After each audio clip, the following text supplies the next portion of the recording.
Greetings and thanks for tuning in. It's been a while since I last released a video of me personally. I've been quiet for a while. I've been living life, getting on with things, as we all do. And also, my sense is that the video landscape or the social media landscape has become very saturated in recent times, and I felt I wanted to take a step back, and no reason to add my voice to a lot of other people and a lot of shouting going on, metaphorically, literally.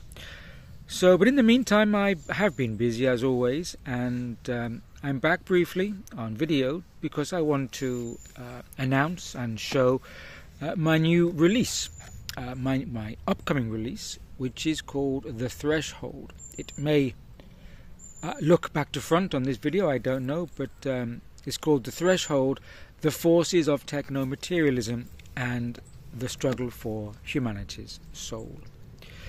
And I thought, well, what better place to talk about these techno-material forces, these materialism and technology, than in nature itself. So here I am, more or less in my back garden, taking time out from painting, and I wanted to share the book, which comes out on the 28th of October. Today is Friday the 24th of October. So the book is, well, obviously the forces of techno-materialism are what we know about transhumanism, technocracy, and the digital agenda, AI, the algorithms, and the kind of techno-terraforming which is taking place all around us at a rapid accelerating rate. But I should let you know that the book is not so much about the hardware of technology. If you want to learn something about upcoming technologies and our interaction with technologies, then perhaps this is not the book. This book is more a philosophical approach, looking at the influences on the human condition. At the heart of the book, it is about the human condition and where we may be going with the human condition and the influences impacting our developmental future, both individually and importantly as a collective, as a humanity, as a conglomeration of human societies, as a civilization on this planet, an organic civilization.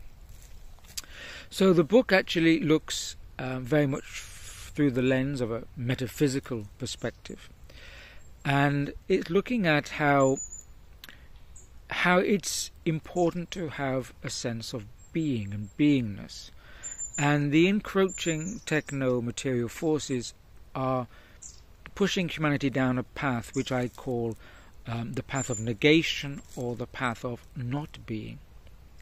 I initially termed it non-being, but then I realized that that is false or inaccurate, because of course we know that there are certain spiritual paths that endeavor to approach non-being, or the egoless state.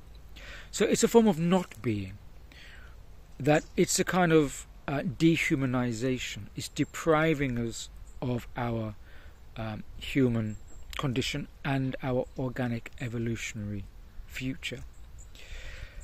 And so it's a kind of social philosophy, metaphysical philosophy, and I do look at the implications across our material landscape, and how our planet maybe appears to be terraforming.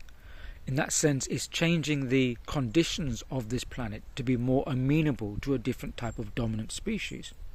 Because terraforming is when it's a term, like a kind of space colonial term, is when you go to a planet, you adapt it to make it amenable to the dominant life species to live on that planet. And I say in the book that if a passing extraterrestrial happened to just pause in their craft and take a look down on the planet, they may take the opinion that the dominant life form is technology and humans are secondary or further down the line. Because our landscape, physically, of course, also the algorithms through which we move, the electromagnetic atmosphere through which we move, it seems to be more amenable to a technologically based species, an inorganic species rather than an organic carbon-based species. So I look at that, and principally what I also state is that these technomaterial forces appear to be, through a combination of deliberate intent and also through the consequences of advancing technology, cutting people off from their natural source. Now that source, I put in metaphysical terms, the source of all divine life. Some people may use the term God or the sacred source or the absolute. For me, I'm saying that, of course, humanity and material life is an emanation, of course, and is a reflection from the greater reality and the source, the absolute, the divine principle that gives life to all existence and all manifestation.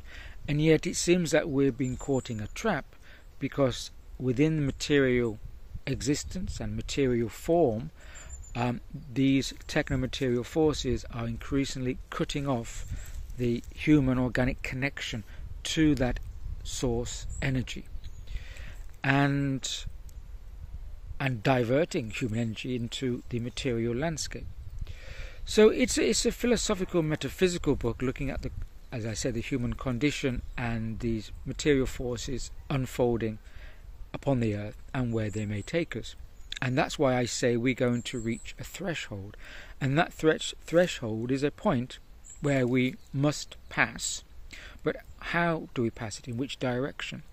Do we pass the threshold into a purely technomaterial future, which is, of course, being praised by the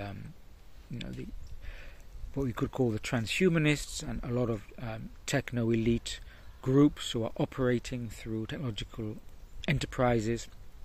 The idea of immortality, which I say is a false transcendence, is more of a trap. And I look at tech theology as well, the rise of a kind of religious spiritual terminology and framework within material forces.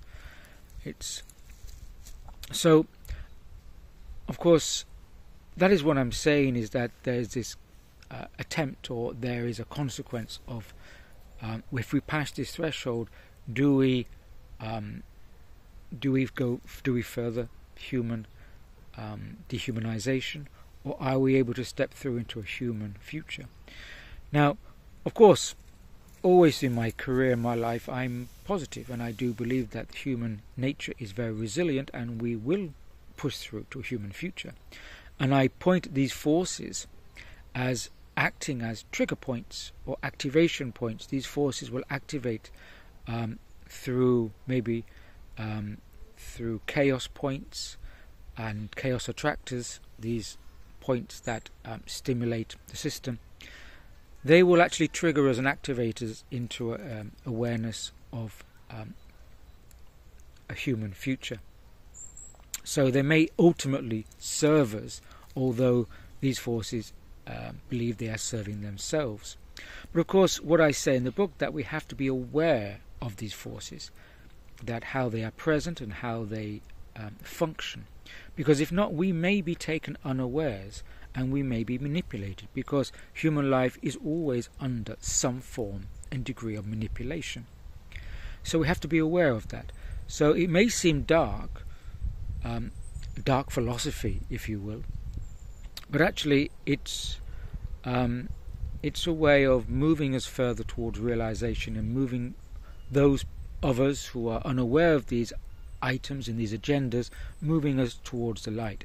So I'll just read a very brief pre-word. At the beginning of the book, after I wrote the book and revised it, I wrote a small note. It's only one paragraph. So I'll read it here to let you know. It says, "Note from the author. There is always darkness before the light. That is how it is, or must be. I say this now before the reader ventures further into this text. There is a dark tunnel that we must pass through before emerging into a revealing light. There is some dark philosophy ahead in these pages. It may seem oppressive at times, yet awareness and attention demand their own recognition of the road ahead. We owe it to these faculties and to ourselves to be forewarned of the potential landscapes that await the unsuspecting traveller who takes the populist path, where the dragons lie in wait. If you intuit or even see the sign, "Here be dragons," you will then have the foresight of knowing where you will step. If you walk ahead with the spark of light inside you, then you will have nothing to fear from the following trail of musings. Walk on. So this may be my final book in this type of research. I think I'm also moving on and stepping back into a different landscape. But I wanted to put this out as a perhaps final call to say the threshold of the human condition is over there, not the anti-life or anti-human path. The human organic sacred path is there. Let's walk in that direction. So I leave it as a reminder of that. And in fact, the final chapter itself is called Dark World's Fire, Revelation and Purification. So the book is about the process of purification and revelation. It's not about entangling ourselves in the negative. It's about being aware so we can take the right choices for us as a sacred, vital and noble human species. I will make a next short video where I read the brief introduction. The introduction is a few pages. I'll put that out as a next video. Here is me in person, in nature, breathing this wonderful air underneath the wonderful sunshine, a clear blue sky I should add, no chemicals in it as far as I can see, and wishing everybody good health, good being, and as always, stay grounded. Cheers.